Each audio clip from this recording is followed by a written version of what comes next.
नमस्कार दोस्तों, जय हिंद। मैं आयुष पद है।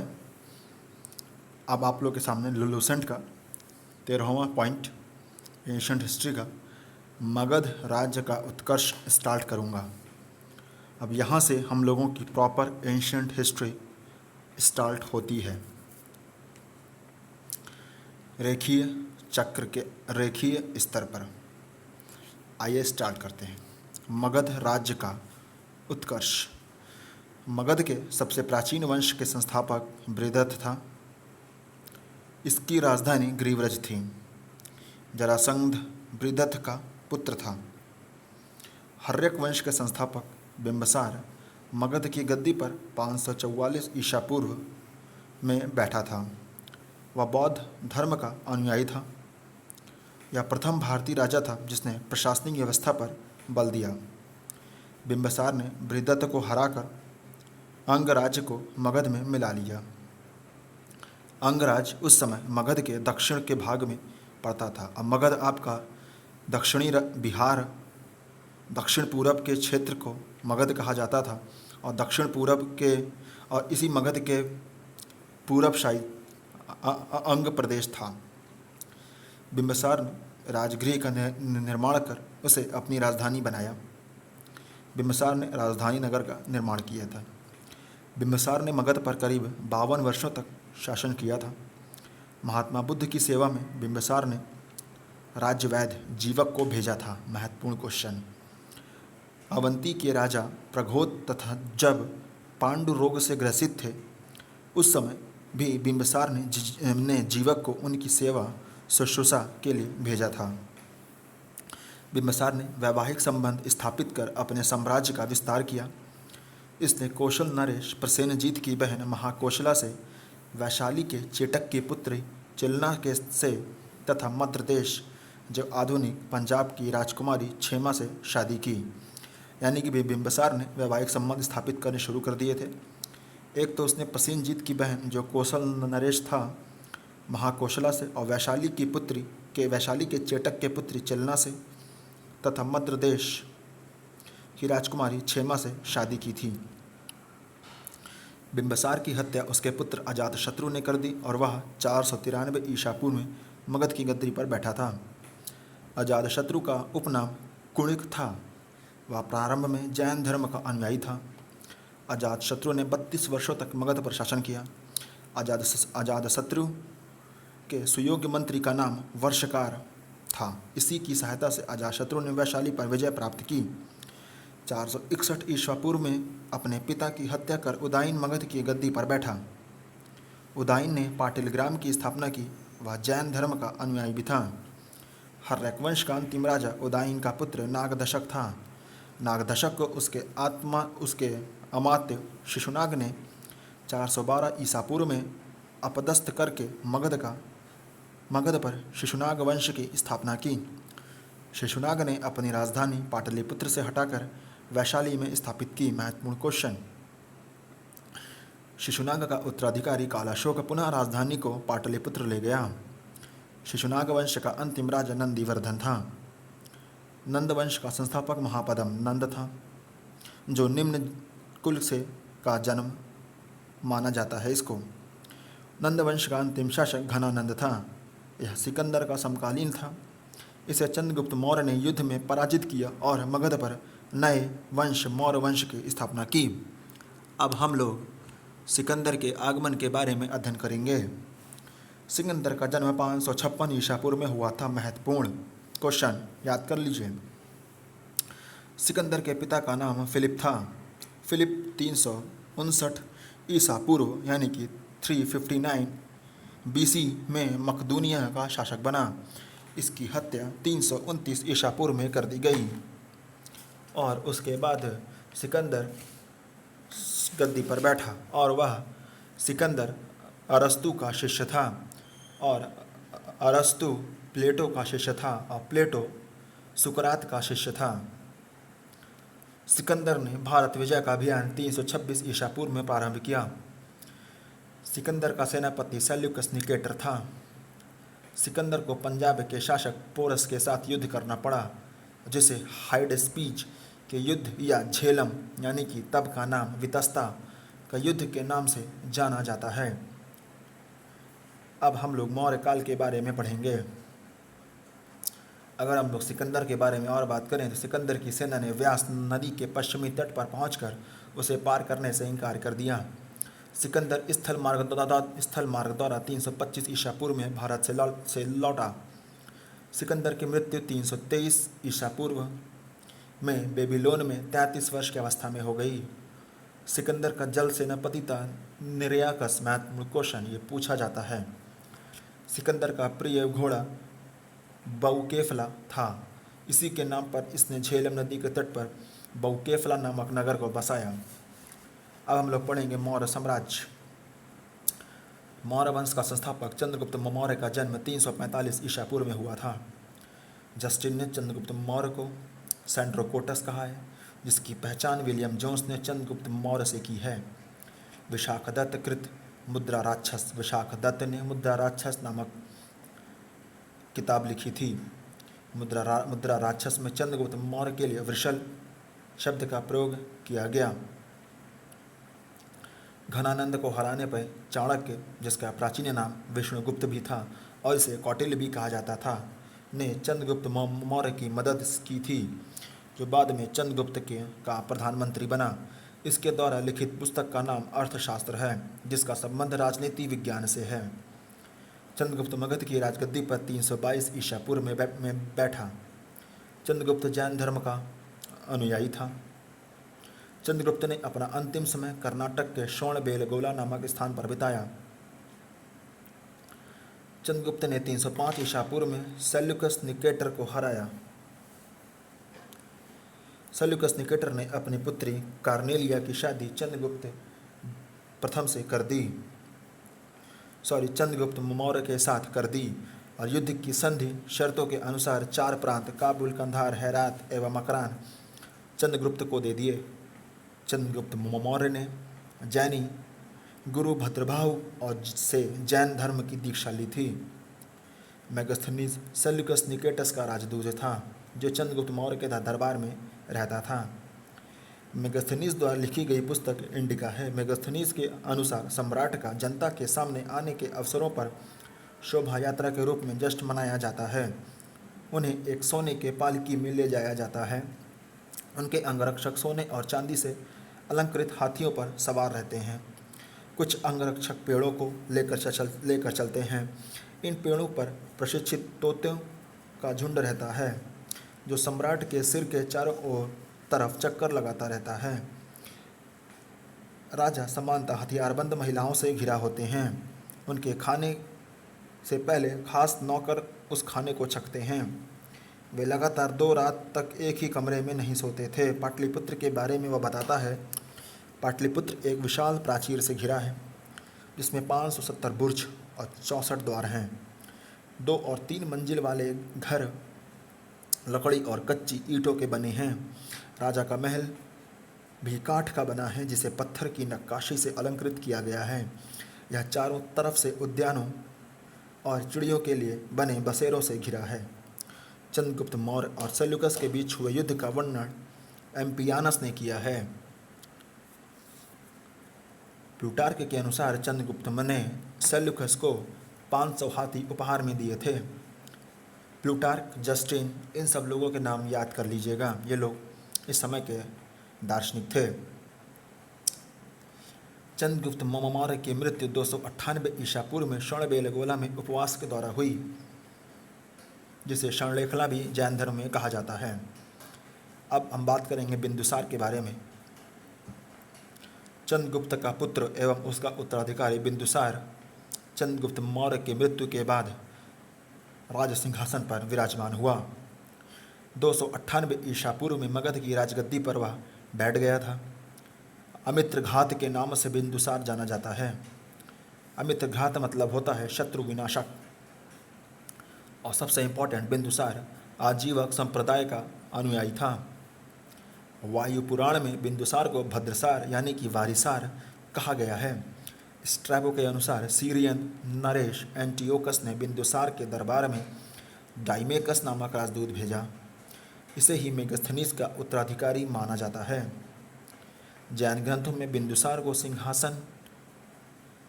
जैन धर्म में बिंदुसार को सिंहसेन कहा गया है।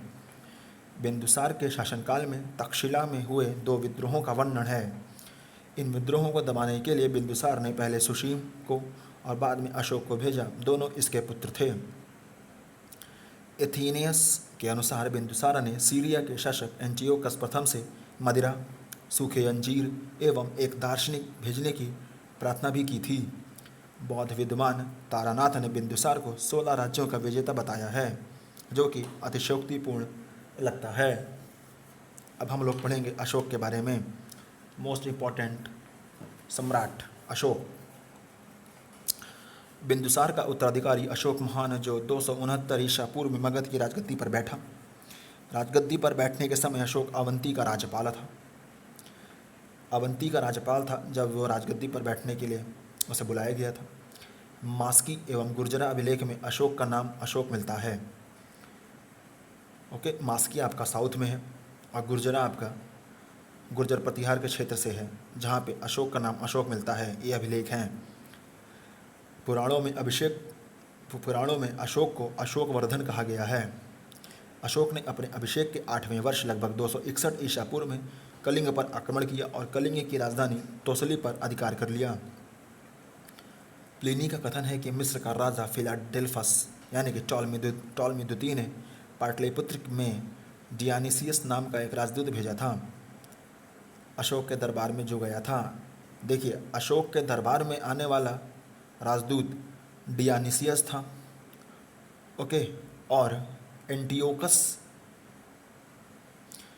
नरेश ने डाइमेकस राजदूत बिंदुसार के राज दरबार में आया था और मेगस्थनीज चंद्रगुप्त मौर्य के दरबार में आया था। मेगस्थनीज चंद्रगुप्त मौर्य के दरबार में, डाइमेकस बिंदुसार के दरबार में और अशोक के दरबार में डियानिसियस आया था। उपगुप्त नामक बौद्ध भिक्षु ने अशोक को बौद्ध धर्म की दीक्षा दी।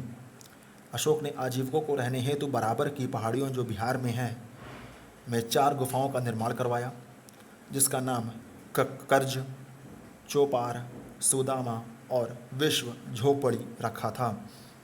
अशोक के पुत्र दशरथ ने आजीविकों को नागार्जुन गुफा प्रदान की थी। Most important question.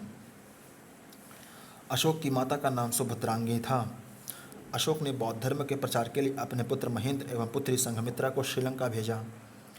भारत में शिलालेख का प्रचलन सर्वप्रथम अशोक ने किया। अशोक के शिलालेखों में ब्राह्मी, खरोष्ट, ग्रीक एवं अरमाइक लिपि का प्रयोग हुआ है। ओके, ग्रीक एवं अरमाइक लिपि का अभिलेख अफगानिस्तान से, खरोष्ठी लिपि का अभिलेख उत्तर पश्चिमी पाकिस्तान से और शेष भारत में लिपि ब्राह्मी पाई गई है। ग्रीक और अरमाइक अफगानिस्तान में और खरोष्ठी लिपि उत्तर पश्चिम पाकिस्तान से और शेष ब्राह्मी लिपि अभिलेख भारत से मिले हैं।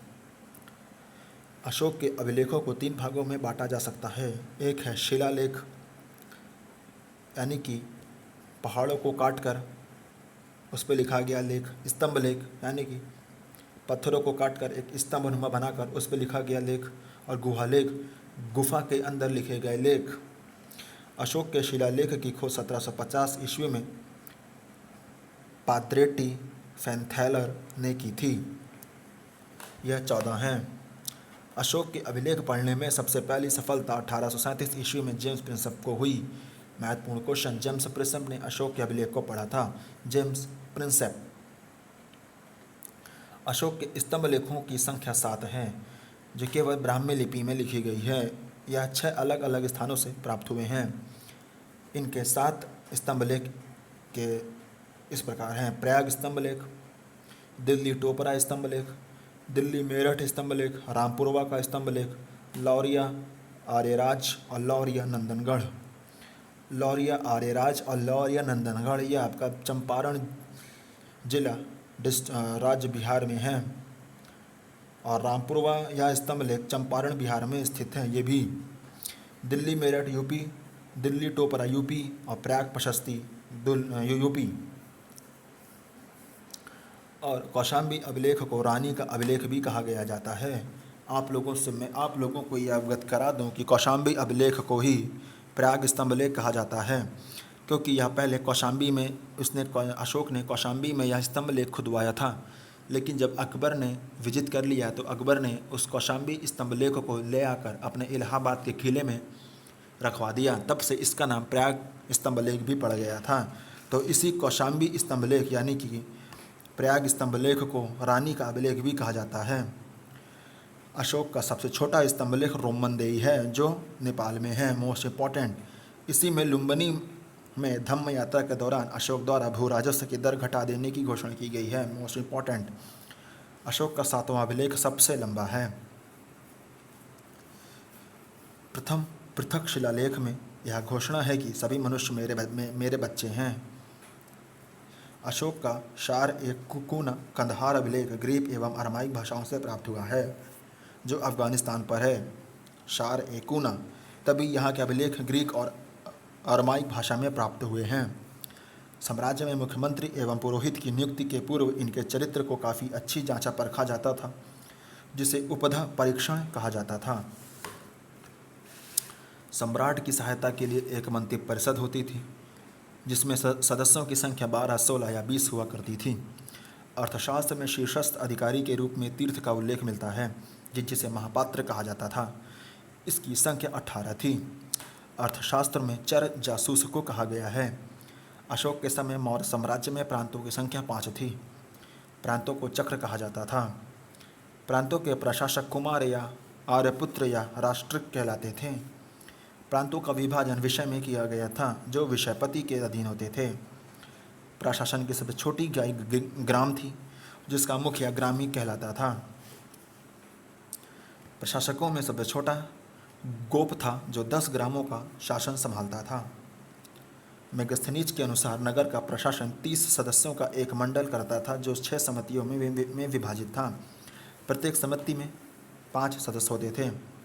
बिक्री कर के रूप में मूल्य का 10वां भाग वसूला जाता था। इसे बचाने वालों को मृत्युदंड दिया जाता था। मेगस्थनीज के अनुसार एग्रोनोमाई मार्ग निर्माण अधिकारी था, मोस्ट इम्पॉर्टेंट।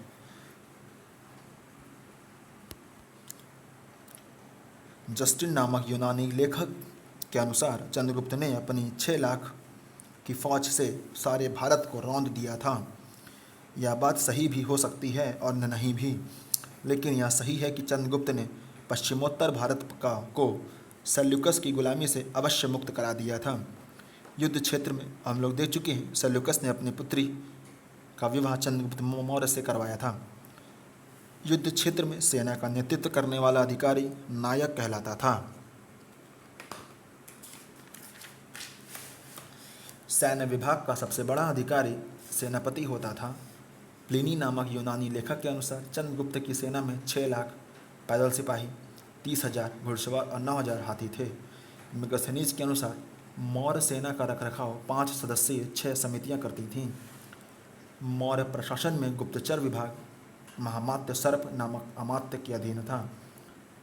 अर्थशास्त्र में गुप्तचर को गूढ़ पुरुष कहा गया है। एक स्थान से दूसरे स्थान पर भ्रमण करके कार्य करने वाले गुप्तचर को संचार कहा जाता था। अशोक के समय जनपदीय न्यायालय के न्यायाधीशों को राजयुग कहा जाता था। सरकारी भूमि को सीता भूभूमि कहा जाता था। बिना वर्षा के अच्छी खेती होने वाली भूभूमि को अवैध मात्रक कहा गया। मेगस्थनीज ने भारतीय समाज को 7 वर्गों में विभाजित किया, मोस्ट इम्पॉर्टेंट, इसको देख लीजिए। पहला दार्शनिक, दूसरा किसान, तीसरा हीर, तो चौथा कारीगर, 5वां सैनिक, 6वां निरीक्षक और 7वां सभासद। स्वतंत्र वैश्यावृत्ति को अपनाने वाली महिला रूपा जीवा कहलाती थी। नंदवंश के विनाश करने में चंद्रगुप्त मौर्य ने कश्मीर के राजा प्रवर्तक की सहायता प्राप्त की थी। मौर्य शासन 137 वर्षों तक रहा। भागवत पुराण के अनुसार मौर्य वंश में 10 राजा हुए, जबकि वायु पुराण के अनुसार 9 राजा हुए। मौर्य वंश का अंतिम शासक बृहद्रथ था। इसकी हत्या इसके सेनापति पुष्यमित्र शुंग ने 185 ईसा पूर्व में कर दी और मगध पर शुंग वंश की नींव डाल ली। अब हम लोग पढ़ेंगे ब्राह्मण साम्राज्य। पुष्यमित्र शुंग, जिसने मगध पर शुंग वंश की नींव डाली, ब्राह्मण जाति का था। शुंग शासकों ने अपनी राजधानी विदिशा में स्थापित की। इंडो यूनानी शासक मिनांडर को पुष्यमित्र शुंग ने पराजित किया। पुष्यमित्र शुंग ने 2 बार अश्वमेध यज्ञ किया। इनके लिए पतंजलि ने अश्वमेध यज्ञ कराए। पतंजलि पुष्यमित्र शुंग के समकालीन थे, यहाँ से ये पता चलता है। भरहुत स्तूप का निर्माण शुंग ने ही करवाया था। शुंग वंश का अंतिम शासक देवभूति था। इसकी हत्या 73 ईसा पूर्व में वासुदेव ने कर दी और मगध की गद्दी पर कण्व वंश का स्थापना किया। कण्व वंश का अंतिम राजा सुशर्मा हुआ। शिमुक ने 60 ईसा पूर्व में सुशर्मा की हत्या कर दी और सातवाहन वंश की स्थापना की। देखिए, अब यहाँ पता चलता है कि पुष्यमित्र शुंग ने शुंग वंश की स्थापना की और वासुदेव ने कण्व वंश की स्थापना की और शिमुक ने सातवाहन वंश की स्थापना की। ये तीनों ब्राह्मण साम्राज्य कहलाते हैं। इन लोगों का राजकीय धर्म ब्राह्मण था। सातवाहन, जिन्हें आंध्र वंश भी कहा जाता था, इन्होंने अपनी राजधानी प्रतिष्ठान बनाई जो गोदावरी नदी के किनारे स्थापित थी। सातवाहन वंश के प्रमुख शासक थे सिरमुख, सातकर्णी, गौतमी पुत्र सातकर्णी, वशिष्ठी पुत्र पुलवामी तथा यज्ञशी सातकर्णी। सातकर्णी ने 2 अश्वमेध तथा 1 राजसूय यज्ञ भी करवाया था। सातवाहन शासकों के समय के प्रसिद्ध साहित्यकार हाल एवं गुणाढ़ हुए थे। हाल एवं गुणाढ़ महत्वपूर्ण हैं। हाल ने गाथा सप्तशती एवं गुणाढ़ ने बृहत कथा नामक पुस्तकों की रचना की, जिसमें से हाल द्वारा रचित गाथा सप्तशती महत्वपूर्ण है। सातवाहन शासकों ने चांदी, तांबे, सीसा, पोटीन और कांसे की मुद्राओं का प्रचलन किया। और इसी से क्वेश्चन बनता है कि शीशे का इस्तेमाल सिक्के बनाने में सर्वप्रथम किसने किया? तो वह सातवाहन थे। सातवाहनों की राजकीय भाषा प्राकृतिक एवं लिपि ब्राह्मी थी। सातवाहनों में हमें मात्र तंत्रात्मक ढांचे का आभास मिलता है। उनके राजाओं के नाम उनकी माताओं के नाम पर रखने की प्रथा थी। जैसे गौतमी पुत्र सातकर्णी, वशिष्ठी पुत्र पुलवामी। तो इसमें गौतमी पुत्र गौतमी पुत्र सातकर्णी की माता का नाम गौतमी था और पुलवामी की माता का नाम वशिष्ठी था। लेकिन सातवाहन राजकुल पितृ तंत्रात्मक था, क्योंकि राज सिंहासन का उत्तराधिकारी पुत्र ही होता था। ठीक है। सातवाहन शासकों ने ग्रामीण क्षेत्रों में प्रशासन का काम गौमलिक को सौंपा। गौमलिक एक सैनिक टुकड़ी का प्रधान होता था। सातवाहनों की महत्वपूर्ण स्थापत्य कृतियां हैं कार्ले का चैत्य, अजंता एवं एलोरा की गुफाओं का निर्माण एवं अमरावती कला का विकास महत्वपूर्ण। इसमें अमरावती कला का विकास महत्वपूर्ण है। अमरावती स्तूप किसके समय बना था? तो वह सातवाहनों के समय बना था। सातवाहन ही शासक को दक्षिणा पथ का स्वामी कहा जाता था। अब हम लोग भारत के यवन राज्य के बारे में पढ़ेंगे। यवनों ने भारत पर आक्रमण किया था। भारत पर आक्रमण करने वाले विदेशी आक्रमणकारियों का क्रम है। पहले हिंद यूनानी आए, फिर शक आए, फिर पल्लव वंश वाले आए, फिर कुषाण आए। सेल्यूकस के द्वारा स्थापित पश्चिमी तथा मध्य एशिया के विशाल साम्राज्य को इसके उत्तराधिकारी एंटियोकस प्रथम ने अक्षुण्ण बनाए रखा। एंटियोकस द्वितीय के शासनकाल में विद्रोह के फलस्वरूप उसके अनेक प्रांत स्वतंत्र हो गए। बैक्टीरिया के विद्रोह का नेतृत्व डियोडोटस प्रथम ने किया था। बैक्टीरिया पर डियोडोटस प्रथम के साथ इन राजाओं ने क्रमशः शासन किया, जिसमें जो निम्न हैं डियोडोटस द्वितीय, यूथिडेमस, डेमेट्रियस, मिनांडर, यूथ्रेकाइट्रीस, एंटी आल्कीड्स और हर्मिकीज। इसमें सबसे महत्वपूर्ण आपका डेमेट्रियस और मिनांडर ही महत्वपूर्ण है, इन्हीं का नाम याद रखिएगा। भारत पर सबसे पहले आक्रमण बैक्ट्रिया के शासक डेमेट्रियस ने किया। इसने 190 ईसा पूर्व में भारत पर आक्रमण कर अफगानिस्तान, पंजाब एवं सिंध के बहुत बड़े भाग पर अधिकार कर लिया। इसने शाकाल को अपनी राजधानी बनाई और इसे ही हिंद यूनानी या बैक्टीरिया यूनानी कहा जाने लगा। हिंद यूनानी शासकों में सबसे अधिक विख्यात मिनांडर हुआ। इसकी राजधानी शाकल, जो आधुनिक सियालकोट समझ सकते हैं, इसकी राजधानी शाकल यानी कि सियालकोट शिक्षा का प्रमुख केंद्र बन चुका था। मेनांडर ने नागसेन यानी कि नागार्जुन से बौद्ध धर्म की दीक्षा भी ली थी। मेनांडर के प्रश्न पर नागसेन द्वारा दिए गए उत्तर एक पुस्तक के रूप में संग्रहित है, जिसका नाम मिलिंदपन्हो अर्थात मिलिंद के प्रश्न या मिलिंद प्रश्न है। मिलिंदपन्हो किताब जो लिखी गई थी उसमें आपके नागार्जुन जो बौद्ध धर्म के प्रचारक थे, नागार्जुन और राजा मिनांडर के बीच के संवाद के बारे में दिया गया है, जिसमें मिनांडर प्रश्न पूछता है और नागार्जुन उनके प्रश्न का उत्तर देता है। इसी के बाद मिनांडर बौद्ध धर्म का समर्थक बन गया।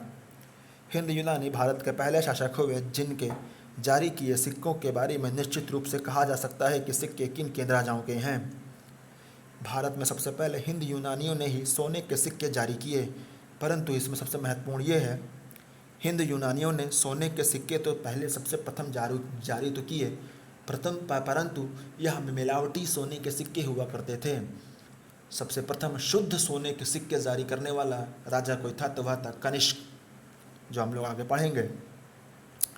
सोने के सिक्के जारी करने में और शुद्ध सोने के सिक्के जारी करने में बहुत अंतर है, ठीक है ना। प्रथम सोने के सिक्के जारी कौन करवाया? हिंद यूनानियों ने।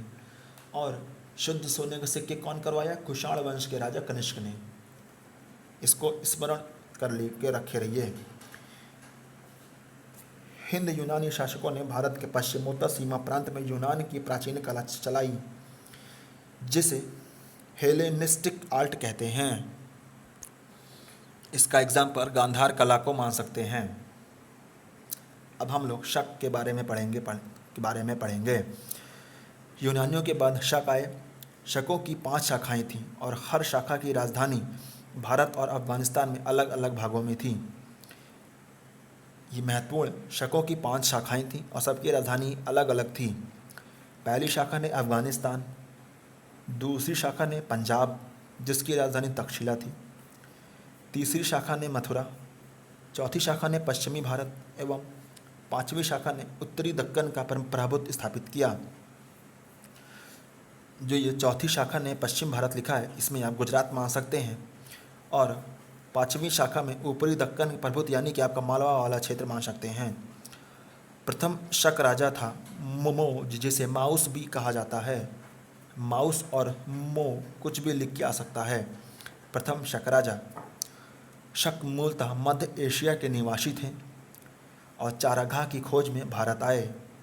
58 ईसा पूर्व में उज्जैन के एक स्थानीय राजा ने शकों को पराजित करके बाहर खदेड़ दिया और विक्रमादित्य की उपाधि धारण की। 58 ईसा पूर्व में उज्जैन के एक स्थानीय राजा ने शकों को पराजित करके बाहर खदेड़ दिया और विक्रमादित्य की उपाधि धारण की, और इसी 58 ईसा पूर्व को उन्होंने विक्रम संवत नाम दिया, और इसी शकों के विजय के उपलक्ष्य के आधार पर विक्रम संवत 58 ईसा पूर्व से गिना जाने लगा। ये महत्वपूर्ण है। उसी समय से विक्रमादित्य एक लोकप्रिय उपाधि बन गई, जिसकी संख्या भारतीय इतिहास में 14 तक पहुंच गई। फिर उसके बाद ताबी लोग अपने नाम के आगे विक्रमादित्य लगाने लगे, जैसे चंद्रगुप्त द्वितीय विक्रमादित्य गुप्त वंश का राजा। विक्रमादित्य एक सबसे बड़े सम्राट की निशानी बन चुकी थी इस समय तक। गुप्त सम्राट चंद्रगुप्त द्वितीय सबसे अधिक विख्यात विक्रमादित्य था, जो मैंने अभी आपको डिस्कस किया। शकों की अन्य शाखाओं की तुलना में पश्चिमी भारत में प्रभुत्व स्थापित करने वाली शाखा ने सबसे लंबे अरसे तक शासन किया। गुजरात में चल रहे समुद्री व्यापार से यह शाखा काफ़ी लाभान्वित हुई और भारी संख्या में चांदी के सिक्के जारी किए। शकों का सबसे प्रतापी शासक रुद्रदामन प्रथम था, जिसका शासन गुजरात के बड़े भाग पर था। महत्वपूर्ण राजा है, इसको याद किए रहिएगा, हल्के मत लीजिएगा इस राजा को। इसने काठियावाड़ की अर्धशुष्क सुदर्शन झील को जीर्णोद्धार करवाया था, और इस सुदर्शन झील को चंद्रगुप्त मौर्य द्वारा ही बनवाया गया था। चंद्रगुप्त मौर्य के वजीर सुविशाख के द्वारा सुदर्शन झील को बनाया गया था, जो चरमरा गई थी। फिर रुद्रदामन ने उसका जीर्णोद्धार भी करवाया था। ये काठियावाड़ में था, जो गुजरात में ही पड़ता है। रुद्रदामन संस्कृति का बड़ा प्रेमी था। उसने ही सबसे पहले विशुद्ध संस्कृत भाषा में एक लंबा अभिलेख लिखवाया, जो गिरनार अभिलेख से प्रसिद्ध हुआ। बहुत ही महत्वपूर्ण लाइन है रुद्रदामन के बारे में, इसको इग्नोर मत करिएगा। रुद्रदामन संस्कृत का बड़ा प्रेमी था। उसने ही सबसे पहले विशुद्ध संस्कृत भाषा में लंबा अभिलेख गिरनार अभिलेख लिखवाया। पहला संस्कृत अभिलेख गिरनार अभिलेख किसका? रुद्रदामन का। ओके, इसने सबसे पहले अभिलेख प्राकृतिक भाषा में रचित थे। इसके पहले सारे अभिलेख प्राकृतिक भाषा में लिखे जाते थे। भारत के शक राजा अपने को क्षत्रप कहते थे। ठीक है, जैसे हम लोग राजा बोलते हैं तो ये लोग क्षत्रप बोलते थे, और राजा से बड़ा महाराजा तो ये लोग महाक्षत्रप कहते थे। अब हम लोग पढ़ेंगे कुषाण वंश के बारे में। और अगर हम लोग पल्लव के बारे में पढ़ें, पर्थियन या पल्लव, इनको पर्थियन और पल्लव दोनों एक ही हैं। यह पश्चिमोत्तर भारत में शकों के आधिपत्य के बाद पार्थियाई लोगों का आधिपत्य हुआ। सबसे प्रसिद्ध पार्थियाई राजा यानी कि पल्लव राजा गोगोंडो फर्नीस था। इसी के शासनकाल में सेंट थॉमस ईसाई धर्म का प्रचार करने के लिए भारत आया था। बस इसके लिए इतना इंपॉर्टेंट ये लूसेंट में दिया है। अब हम लोग पढ़ेंगे कुषाण के बारे में। पल्लव के बाद कुषाण आए, जो यूची एवं तोखरी भी कहलाते हैं। यूची नामक एक कबीला 5 कुलों में बट गया था। उन्हीं में एक कुल थे कुषाण। कुषाण वंश के संस्थापक कुजुल कडफिशस था। इस वंश का सबसे प्रतापी राजा कनिष्क था। इसकी राजधानी पुरुषपुर थी, जो आधुनिक पेशावर है। कुषाणों की द्वितीय राजधानी मथुरा थी। कनिष्क ने 78 ईस्वी गद्दी पर बैठने के समय में एक संवत चलाया, जो शक संवत कहलाता है। कंफ्यूज ना होइएगा, शक संवत है तो इसको शक साम्राज्य से मत जोड़िएगा। शक संवत चलाने वाला राजा कनिष्क था, जो कुषाण वंश का था। और इसने जिस दिन ये अपने गद्दी पर आसीन हुआ 78 ईस्वी को शक संवत माना जाता है। और भारत सरकार द्वारा इसको प्रयोग में भी लिया जाता है। भारत सरकार द्वारा ऑफिशियली किसी कैलेंडर को मान्य किया गया है तो वह शक संवत ही है, इसीलिए ये और मोस्ट इम्पॉर्टेंट हो जाता है। बौद्ध धर्म की चौथी बौद्ध संधि थी कनिष्क के शासनकाल में। कुंडनवल यानी कि कश्मीर में प्रसिद्ध बौद्ध विद्वान वसुमित्र की अध्यक्षता में हुई। कनिष्क बौद्ध धर्म के महायान संप्रदाय का अनुयायी था। इसी के समय में महायान और हीनयान बटा गया था। आरंभिक कुषाण शासकों ने भारी संख्या में स्वर्ण मुद्राएं जारी की, जिनकी शुद्धता गुप्त काल की स्वर्ण मुद्राओं से उत्कृष्ट है। मैंने जो भी बताया था आपको वही है। कनिष्क का राजवैद्य आयुर्वेद का विख्यात विद्वान चरक था, जिसने चरक संहिता की रचना भी की। महाविभाष सूत्र के रचनाकार वसुमित्र हैं। मोस्ट इम्पॉर्टेंट, महाविभाष सूत्र के रचनाकार वसुमित्र हैं। इसे ही बौद्ध धर्म का विश्वकोश कहा जाता है। मोस्ट एंड मोस्ट इम्पॉर्टेंट, महाविभाष सूत्र के रचनाकार वसुमित्र हैं, जिसे ही विश्वकोश कहा जाता है बौद्ध धर्म का।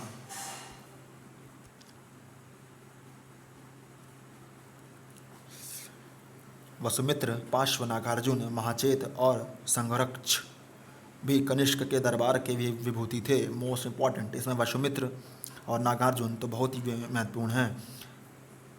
भारत का आइंस्टीन नागार्जुन को कहा जाता है। इनकी पुस्तक माध्यमिका सूत्र, इस पुस्तक में नागार्जुन ने सापेक्षता का सिद्धांत प्रस्तुत किया था।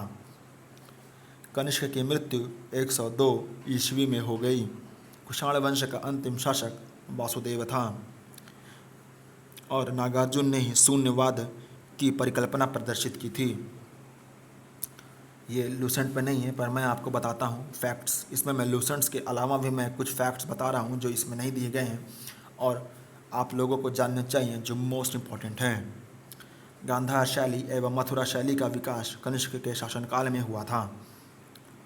रेशम मार्ग पर नियंत्रण रखने वाले शासकों में सबसे प्रसिद्ध कुषाण थे। कुषाण साम्राज्य में मार्गों पर सुरक्षा का प्रबंध था। रेशम बनाने की तकनीक का आविष्कार सबसे पहले चीन में हुआ था। तो आज के लिए इतना ही। अगले वीडियो में हम लोग अब गुप्त साम्राज्य के बारे में अध्ययन करेंगे। तब तक के लिए thank you very much. Like कीजिए, शेयर कीजिए, कमेंट कीजिए और लोगों को शेयर कीजिए। और इसको जितनी बार सुन देंगे उतनी बार आपको याद हो जाएगा, क्योंकि लूसेंट जितनी बार आप पढ़ेंगे उतनी बार ही अच्छा होगा, जितनी बार सुनेंगे उतना ही अच्छा होगा। कान में लगा के अपना काम करते रहिए, कोई दिक्कत नहीं है। लूसेंट ऐसी चीज़ है कि आपसे बार बार आप इसे रिवाइज़ ही करना पड़ेगा। तो एक वीडियो अगर बन जाता है तो इससे अच्छा कुछ नहीं होगा। Thank you very much. Signing off Ayush Upadhyay. जय हिंद।